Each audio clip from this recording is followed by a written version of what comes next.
Good afternoon, everyone. I'm Lynda here from Banjo's Bead House with our weekly Facebook Live video. And this week we're doing something a little bit different. We're going to have a sneak peek at a beading journal that my friend from Paula at On a String has just released.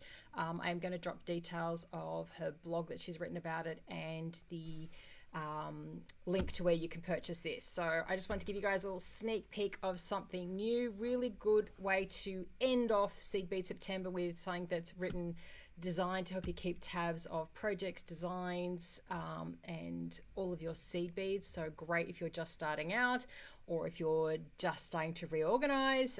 This might be something that you want to consider investing in. So I'm going to tip you guys down and we are going to have some fun. Oops, if I get the right camera view, we'll have some fun. Okay, so this is the little beading journal with some of Paula's work on it. And as her tagline is bead, learn and know. So this is all about helping you for that process. There's a lovely foreword written by Nancy Kane, one from Paula as well, going through a little bit of her journey. You can put your name and contact details, so should you ever lose it, somebody can find this. And then we have a little contents guide. So again, following that bead, learn and know, there's different sections to help you along your beading journey. So in the organizing section, you've got things like events, so you can fill this out for the year ahead.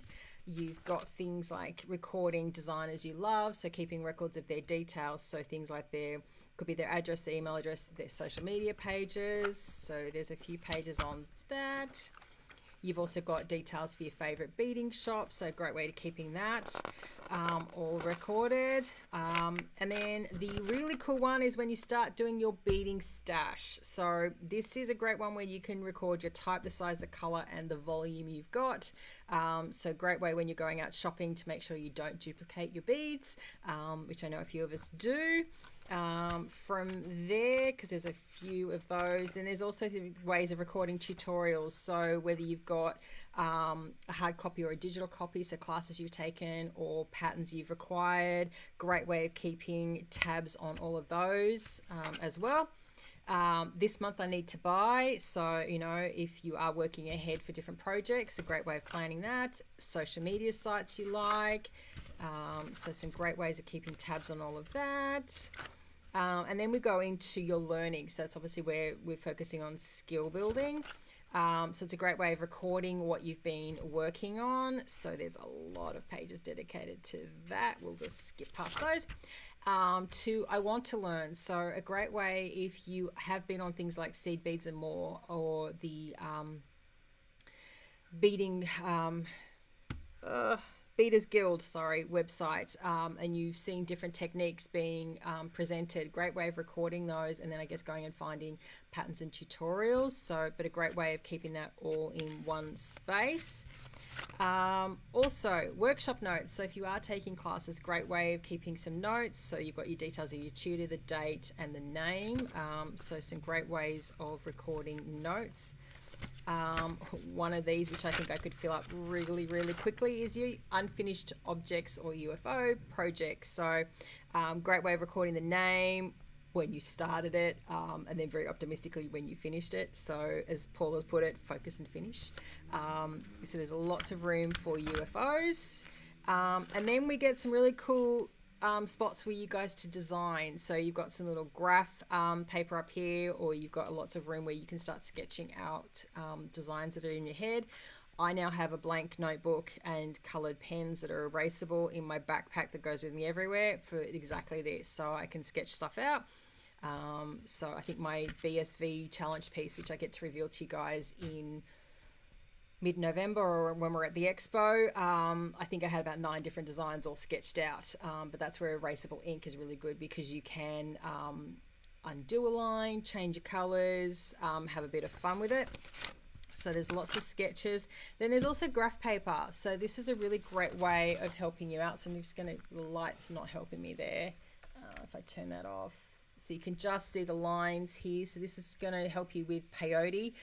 You can fill in all the colors and build yourself a starting guide for your own designs, and she's also given you brick stitch. So if you work the other way, you've got brick stitch graphing paper. So then the last is competition designer notes. So if you are into things like the Royal Melbourne Show, the Royal Easter Show in Sydney, or the Bead Society Victoria competitions, these are a great way of creating some notes. And again, you've got some graph paper. So great way of keeping tabs on all of that. And then the last one is Love My Beading Journal, before to tell all your beading friends about it, which is exactly what I've done today.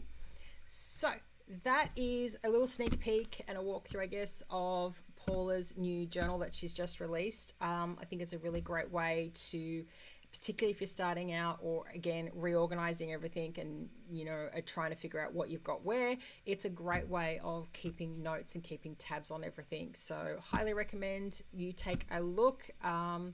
And yeah, I'll be back next week with some more fun tips and tricks. I have a Halloweenish project lined up for some point this month. I've just got to finalize and tweak it. But yeah, we've got some fun lined up ahead of us being at the BSV Expo, which is the first week of November. So as a reminder, everyone, the Banjos team is going down for the week in Melbourne. So that means the Banjos Oatland store will be closed. Web orders will still take place, but we won't be shipping anything, of course, until we are back.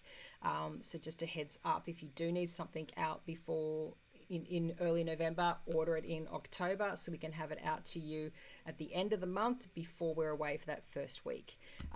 I will put another reminder about that in the next newsletter for you guys, and that will be your final little reminder that we are closed for that first week, being our Oatland store and for web order packing.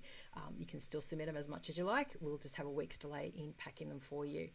But that's it. I'll be back next week. Stay safe. Have fun creating. Bye for now.